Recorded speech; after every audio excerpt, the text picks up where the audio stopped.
നമസ്കാരം. എല്ലാവർക്കും പുതിയൊരു വീഡിയോയിലേക്ക് സ്വാഗതം.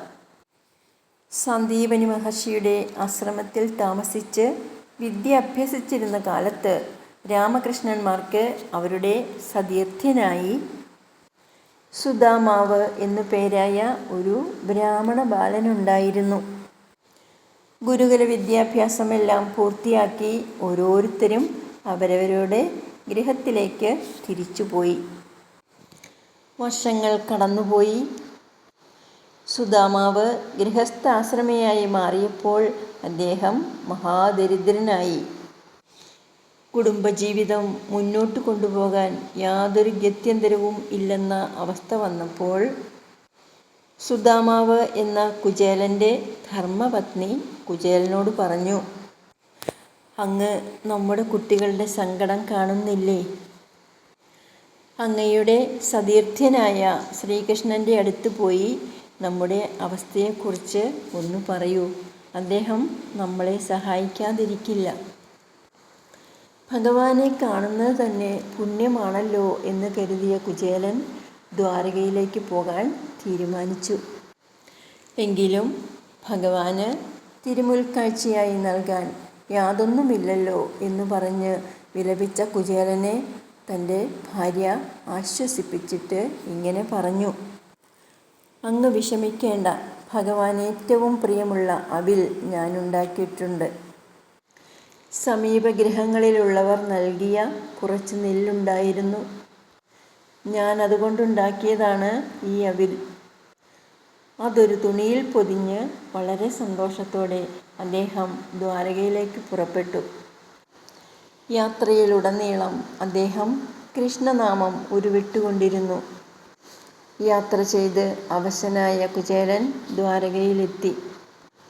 കുചേലൻ്റെ വരവ് ദൂരത്തു നിന്നും കണ്ട ഭഗവാൻ മണിമാളികയിൽ നിന്നും താഴെ ഇറങ്ങി ഓടിച്ചെന്ന് കൈപിടിച്ച് തൻ്റെ അന്തഃപുരത്തിലേക്ക് കൂട്ടിക്കൊണ്ടുപോയി കട്ടിലിൽ ഇരുത്തി. ഈ സമയം രുക്മിണീ ദേവി അദ്ദേഹത്തിൻ്റെ യാത്രാക്ഷീണം തീർക്കാനായി ചാമരം വീശിക്കൊടുത്തു. തുടർന്ന് ഭഗവാൻ കുചേലൻ്റെ പാദം കഴുകി ആ പാദതീർത്ഥം എല്ലാവരുടെയും ദേഹത്ത് തളിച്ചു. കുശലപ്രശ്നങ്ങൾക്കിടയിൽ അവർ തങ്ങളുടെ ഗുരുകുല വിദ്യാഭ്യാസകാലത്ത് ഉണ്ടായിട്ടുള്ള സംഭവങ്ങൾ പരസ്പരം പങ്കുവച്ചു. കാട്ടിൽ വിറകിന് പോയതും അപ്പോൾ കാറ്റും മഴയും ഇടിയും വന്നതും, നേരമിരുട്ടിയപ്പോൾ വഴി കാണാതെ കാട്ടിലലഞ്ഞതും, ഗുരുനാഥൻ അന്വേഷിച്ചു ചെന്നതും, അങ്ങനെ എല്ലാ കഥകളും.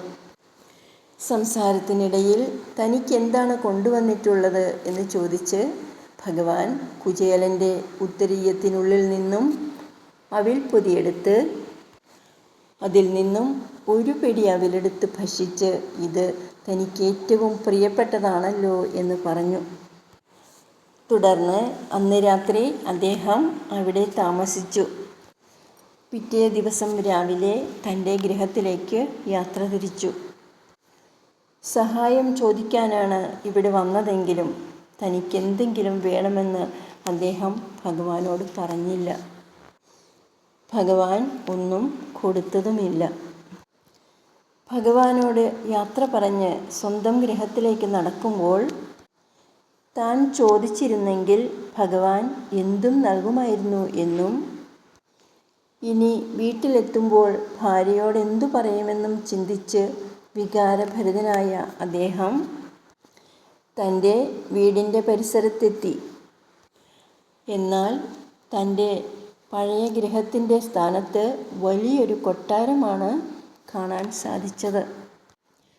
തനിക്കെന്തെങ്കിലും സംഭവിച്ചോ? ഒന്നും മനസ്സിലാകുന്നില്ലല്ലോ എന്ന് ചിന്തിക്കുമ്പോഴേക്കും തൻ്റെ പത്നി ആ സ്വപ്നഭവനത്തിൽ നിന്നും സന്തോഷത്തോടെ ഓടിവന്ന് അദ്ദേഹത്തെ നമസ്കരിച്ചു.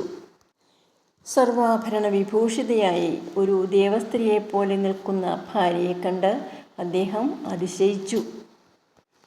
തുടർന്ന് പത്നിയോടുകൂടി ഗൃഹത്തിലേക്ക് പ്രവേശിച്ചു. അത്യാഡംബരപരമായ വസ്തുക്കൾ കണ്ട് അദ്ദേഹം ഇതെല്ലാം ഭഗവാൻ കൃഷ്ണൻ്റെ കൃപാകടാക്ഷത്താൽ ഉണ്ടായതാണെന്ന് മനസ്സിലാക്കി. ഭഗവാനിലുള്ള ഭക്തിയും വിശ്വാസവും അതിൻ്റെ പാരമ്യത്തിലെത്തി. ഗദ്ഗദകണ്ഠനായ കുചേലൻ ഇപ്രകാരം പറഞ്ഞു: ഭഗവാനെ, അങ്ങയുടെ മായാജാലങ്ങൾ വർണ്ണിക്കാൻ എനിക്ക് വാക്കുകളില്ല.